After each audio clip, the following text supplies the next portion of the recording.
12월은 성탄절기입니다. 하루에 국한된 게 아니고 12월 전체가 예수 그리스도께서 구주로 탄생하심을 축하하기 위해 준비하고 다시 오실 예수님을 기다리는 믿음을 견고하게 세우는 성탄절, 크리스마스 시즌은 어느 때부터 시작이 됐을까요?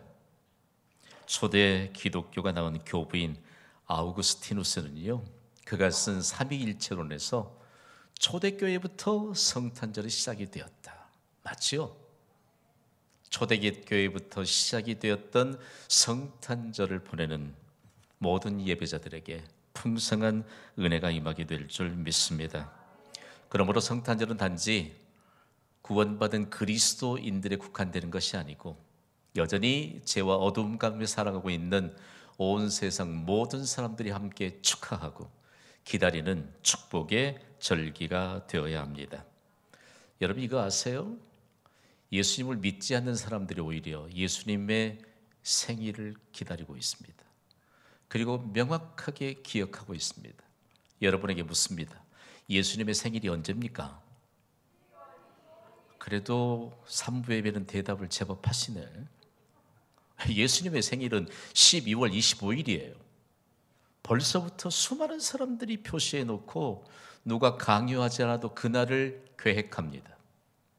사람들은요, 미리미리 그날을 계획하고 준비합니다. 도대체 무엇을 준비할까요? 그러면서 일컬어 홀리데이, 바로 거룩한 축제일로 기억하고 있는데 그분들 한 사람 한 사람을 위해서 기도할 때마다 참 마음이 아파요. 어떨 때 보면 자녀들의 생일도 기억 못하는 아버지들이 더러 있더라고요. 그런데 자기 가족들의 생일도 기억 못하면서 왜 그렇게 예수님의 생일은 잘 기억하고 있을까? 그러면서 예수님의 생일에 무엇을 할 것인가 벌써부터 빼곡하게 준비하고 있는 사람들. 여러분, 우리는 이번 예수님의 생일인 성탄절에 무엇을 하시기 위해서 준비하고 있습니까? 대단히 중요한 내용들을 함께 나누려고 합니다. 지금 우리 주변의 위험 요소들이 사라지지 않는 것은 예수님의 탄생이 도대체 이 땅에 하나님의 영광과 약속으로 충만해져야 되는데 점점 희미해져 가고 있습니다. 교회여, 일어나 예수 그리스도의 성탄의 의미를 온 세상을 향해 전달해야 될 때입니다. 우리 개개인이 교회일진데 우리가 성탄절의 본질이 무엇인가를 세상을 향해 전달해야 합니다. 성탄절을 가장 명확하게 표현하는 단어가 있다면 영어 단어인 크리스마스죠. 크리스마스가 만들어지기까지 수많은 사람들이 심혈을 기울여 왔습니다. 도대체 메시아로 이 땅에 오신 예수님을 과연 우리가 어떻게 축하해야 될 것인가? 그리고 예수님이 이 땅에 오신 이 성탄의 의미가 도대체 무엇인가? 그리스도는 영어로 크라이스트입니다. 메시아죠. 거기에 메스라고 하는 말은 로마 제국이 한때 세계를 지배했던 로마 제국의 언어인 라틴어 가운데 메스는 예배를 의미합니다. 이 그리스도와 예배가 함께 합해져서 만들어진 말이 크리스마스입니다. 의미가 뭐지요? 크리스마스는 그리스도께 드리는 예배를 말합니다. 이것이 크리스마스의 본질입니다. 성탄의 본질입니다.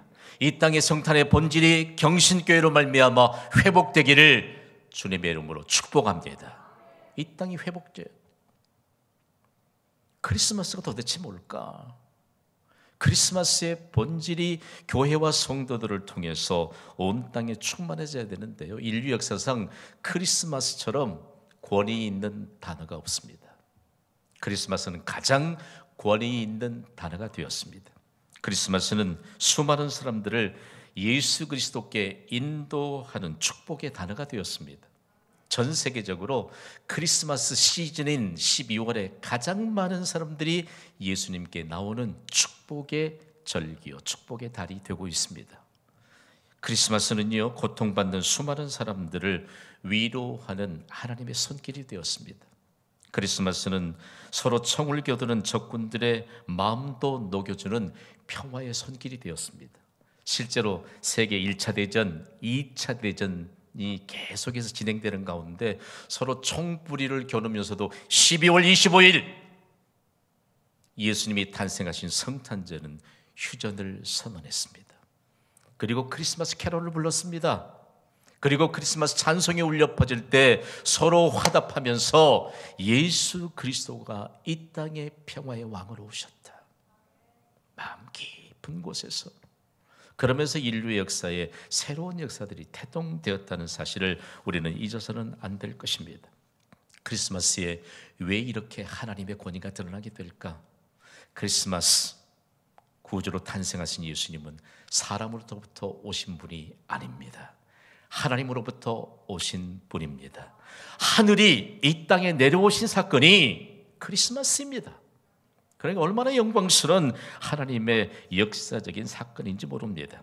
성경은 예수님이 탄생하신 크리스마스의 의미를 구약 성경부터 명확하게 전달해 줍니다. 특별히 오늘 본문으로 주신 미가서 5장은 예수님이 탄생하신 성탄 크리스마스가 태초부터 세우신 하나님의 계획이라고 우리에게 가르쳐주고 있습니다. 오늘 본문인 미가서 5장 2절 말씀을 우리 읽습니다. 시작. 베들레헴 에브라다야, 너는 유다 족속 중에 작을지라도 이스라엘을 다스릴 자가 내게서 내게로 나올 것이라. 그의 근본은 상고에 영원에 있느니라. 아멘. 하나님은 예수님 탄생을 세밀하게 계획하셨습니다. 지금 현재 남한국 유다는요, 민족적인 치욕을 겪고 있습니다. 하나님의 선택된 백성인 이스라엘, 10지파를 비롯해서 북왕국 이스라엘이 형성이 됐고 2지파를 통해서 남한국 유다가 형성이 됐잖아요. 이미 북왕국 이스라엘은 강대국인 아수르 제국에 완전히 멸망하고 말았습니다. 이유가 뭡니까? 하나님으로부터 멀어졌기 때문입니다. 하나님으로 멀어지면 죄 지을 일밖에 없어요. 지금 남한국 유다도 아수르 제국에 멸망한 북왕국 이스라엘처럼 곧 멸망할 위기에 처해 있는데 하나님 없이 사는 이방 민족들에게 지금 치욕적인 침공을 당하고 이런 위협 속에 있습니다. 너무너무 치욕스럽지요. 이런 상황 속에서 희망의 메시지가 미가 선지자를 통해서 온 세상에 선포되고 있다는 말씀입니다. 미가 선지자는요, 희망의 메시지를 선포했던 아주 강력한 메시지를 증거했던 사람입니다. 이사야 선지자를 우리가 잘 알고 있죠. 왜 잘 알까?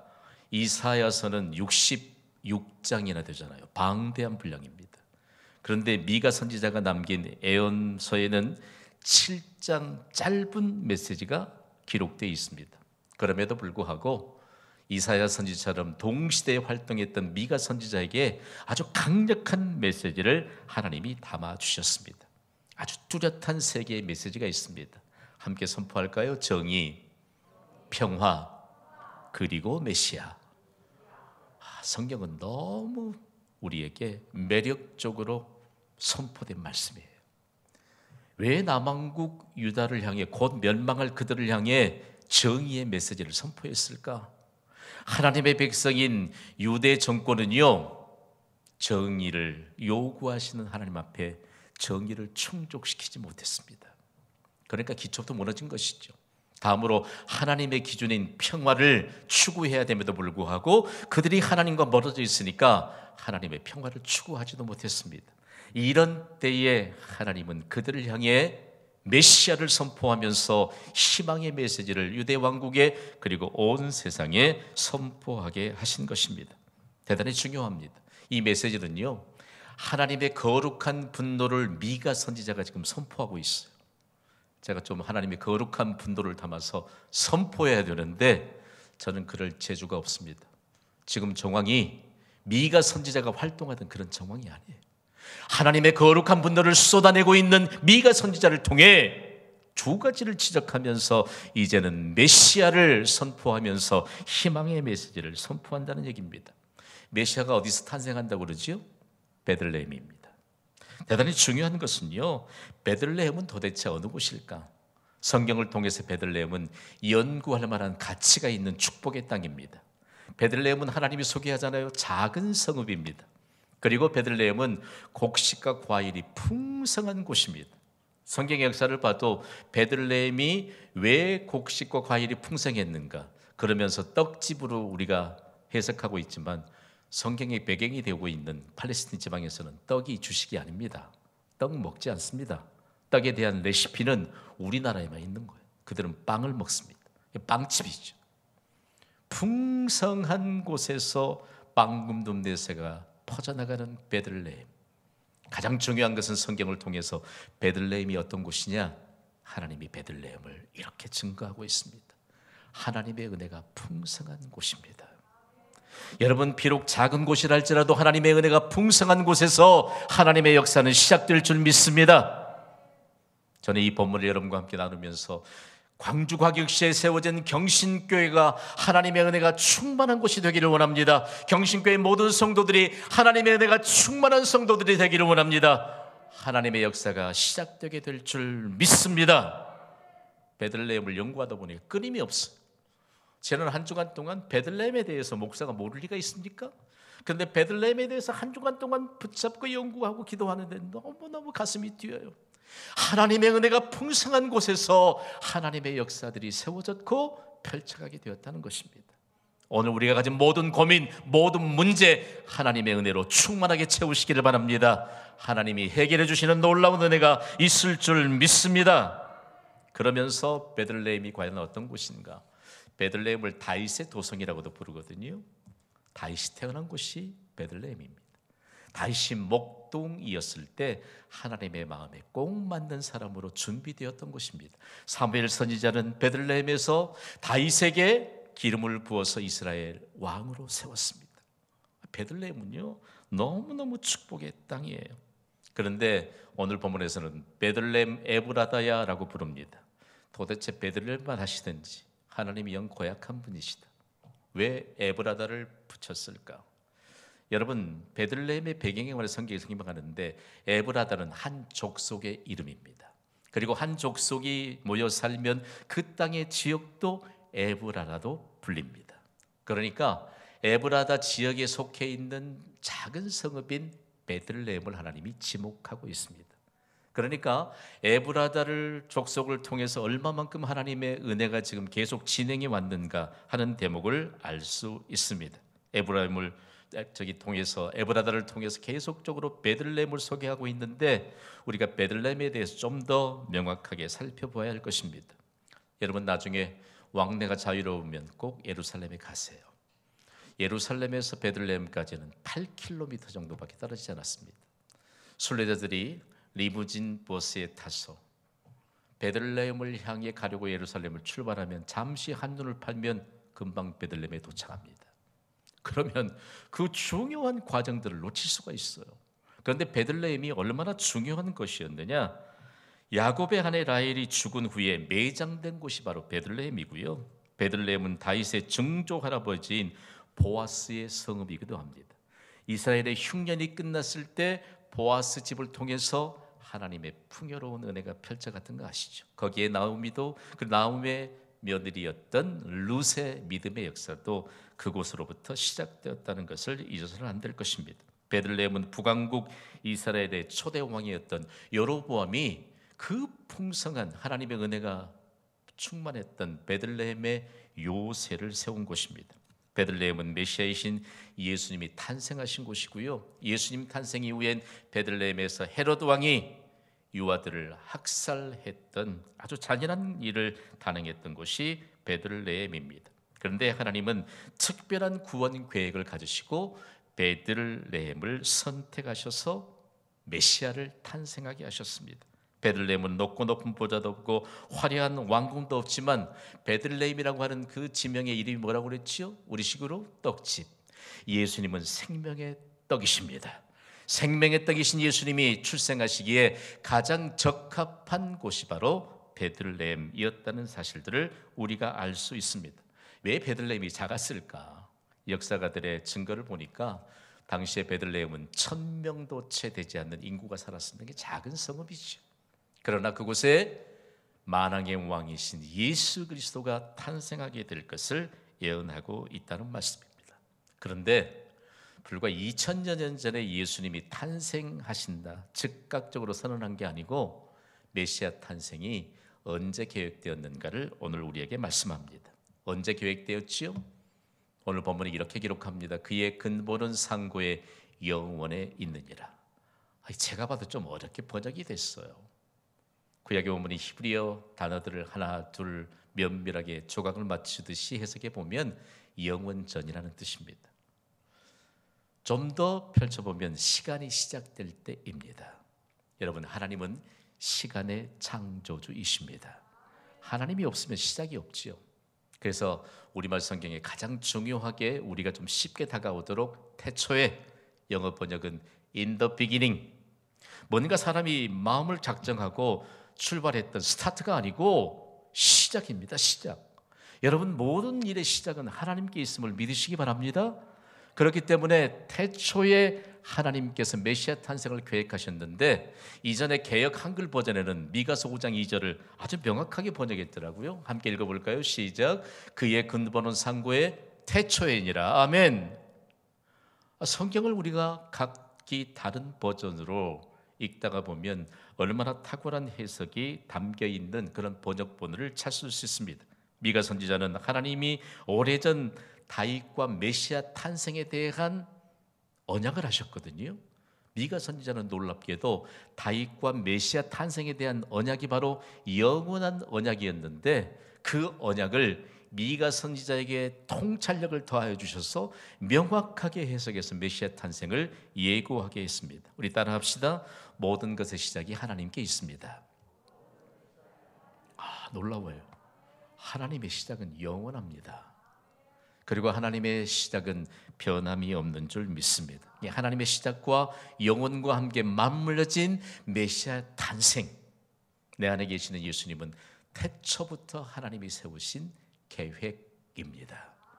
그러니까 우리가 지금 현재 어디에 살고 있느냐? 우리는 태초부터 세우신 하나님의 계획 안에서 살고 있습니다. 우리 인생이 차원이 다른 것이죠. 저는 뭔가를 좀 계획할 때 항상 하나님과 함께 먼저 대화하는 기도의 시간을 갖습니다. 좀 현대적인 감각을 살린다면 하나님과 계획할 때 하나님과 대화하는 기도, 좀 더 이렇게 좀 디자인이라고 하는 단어를 좀 동원할 수 있잖아요. 경신교에 오셔서 새벽기도 나왔는데 하나님과 함께 디자인하는 이 귀중한 새벽 헌신, 여러분 마음판에 새겨지면요, 시작이 하나님께 있고 하나님의 언약이 시작과 함께 우리에게 주어졌고, 그리고 하나님의 계획은 여전히 유효하다는 사실을 안다면 우리는 오늘 태초부터 하나님이 세우신 계획인 성탄, 크리스마스, 메시아 탄생과 함께 더불어서 우리 앞에 펼쳐진 모든 일에 대해서 우리가 어떻게 감당해야 될까? 여러분 이미 해답을 얻은 줄 믿습니다. 하나님은 무책임하게 내가 메시아 탄생을 태초부터 세웠다라고만 말씀하지 않고 메시아 탄생에 하나님의 약속을 더해 주셨습니다. 우리의 가슴을 뛰게 하는 대목이지요.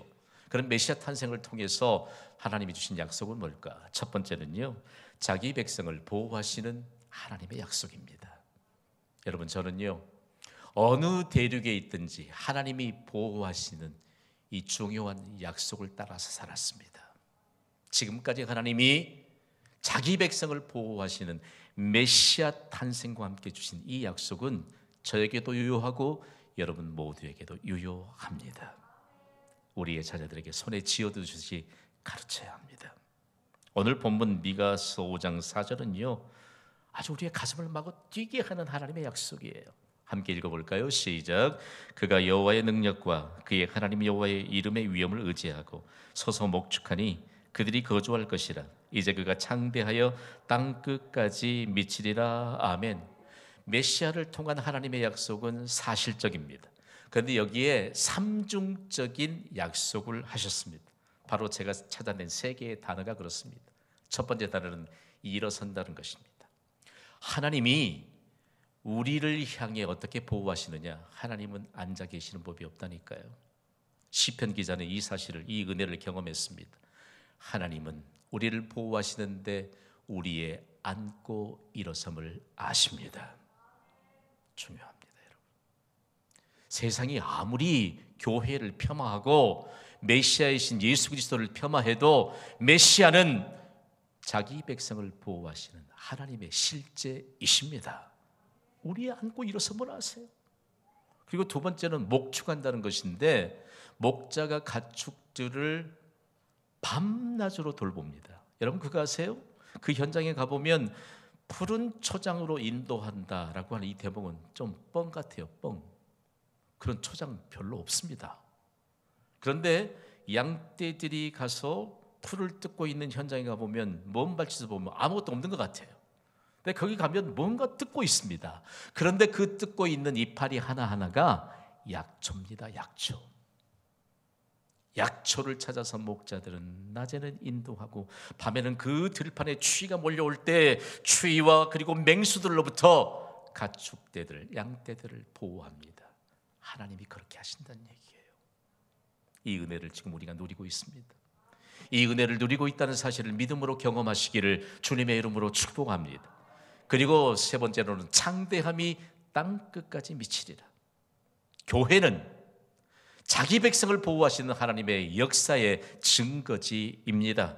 교회의 시작은 미약합니다. 그러나 하나님은 땅끝까지 하나님의 비전을 펼쳐 보이시면서 교회를 통해 주신 이 메시아의 약속을 이루어 주십니다. 우리 개개인에게 이루어 주십니다. 여러분을 도전합니다. 여러분의 자녀들을 위해 기도할 때 100점 맞게 해주세요. 95점 맞게 해주세요. 그런 기도하지 마세요. 우리의 자손들을 지구촌 곳곳이 활동 무대가 되게 해달라고 기도하시기를 바랍니다. 중요해요. 심히 창대하게 계시는 메시아. 이 땅에도 메시아이신 예수 그리스도의 복음이 전해지지 않았으면 어떻게 이 땅이 이렇게 영화로운 하나님의 축복의 터전이 되었겠습니까?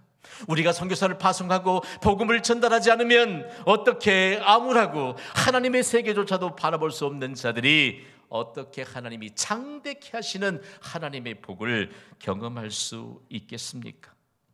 다음으로 두 번째 약속은요, 자기 백성에게 평강을 주시는 메시아 탄생을 약속해 주셨습니다.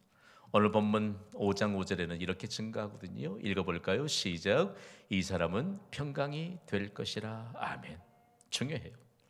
평강하면 구약 성경은 샬롬입니다. 그 평강은 그냥 우리가 외치는 구호가 아니고 하나님의 총체적인 복입니다.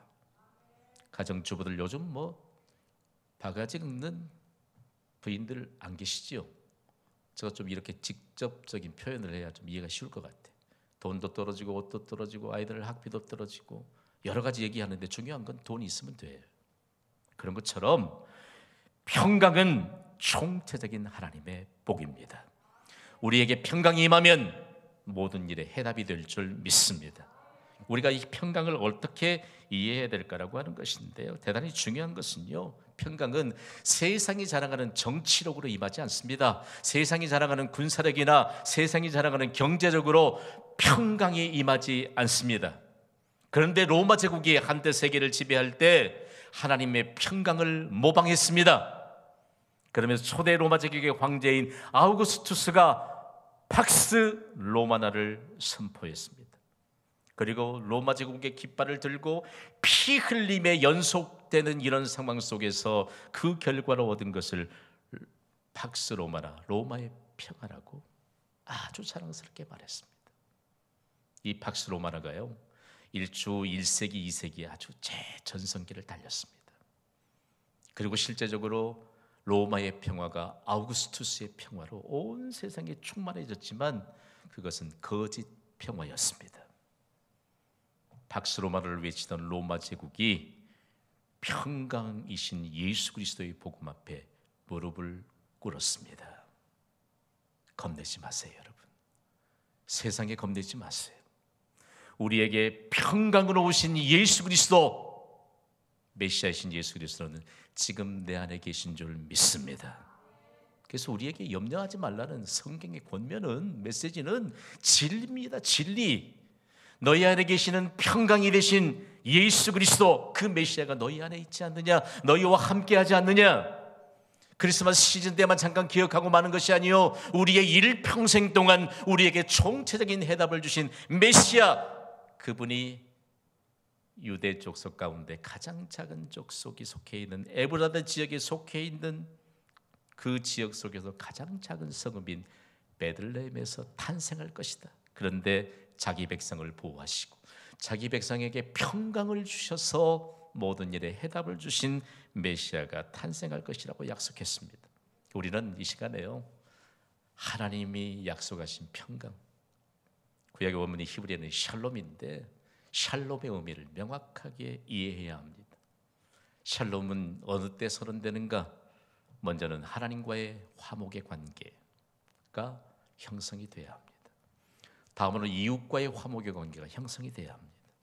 마지막으로 자신과의 화목의 관계가 형성이 돼야 합니다. 그때 오른손을 들고 샬롬 하고 선언할 수 있습니다. 지금도 이스라엘 땅을 밟다 보면 이스라엘과 팔레스틴이 대치하고 있잖아요. 실탄이 장전된 총을 메고 그 경계선을 가끔씩 통과하다 보면 이스라엘 군대에 속한 여군들이 가끔씩 리무진 버스에 올라타요. 총도 거꾸로 메고 그러면서 오른손을 들고 샬롬 인사부터 합니다. 여러분, 중요한 건 메시아의 약속은 주님 다시 오실 때까지 유효한 줄 믿습니다. 그리고 우리가 추구해야 돼요. 오늘 예배에 왔는데 하나님이 도전의 메시지를 주세요. 예배당에 가다가 자기 자신과 화목의 관계를 이루지 못해요. 받은 말씀과는 전혀 상관없는 삶을 일주일 동안 살 수 있는 위험성이 우리에게 도사리고 있습니다. 샬롬을 기억하십시오. 그리고 우리에게 어떤 삶의 어려움이 있다 할지라도 너희에게 평강이 될 메시아를 이미 이 땅에 보내셨고 그 메시아는 지금 내 안에 계세요. 나와 함께 계세요. 그렇다면 오늘 우리가 받아야 될 말씀이 도대체 뭘까? 내 안에 계시는 메시아는 과연 어떤 하나님의 아주 창대한 그리고 강력한 메시지가 되셨을까? 우리 함께 선포합시다. 시작. 하나님이 시작이시다. 이 땅에 하나님의 시작이시다고 하는 메시아를 증거하는 복음이 전해졌을 때 가장 먼저 온 땅에 충만했던 것이 크리스마스입니다.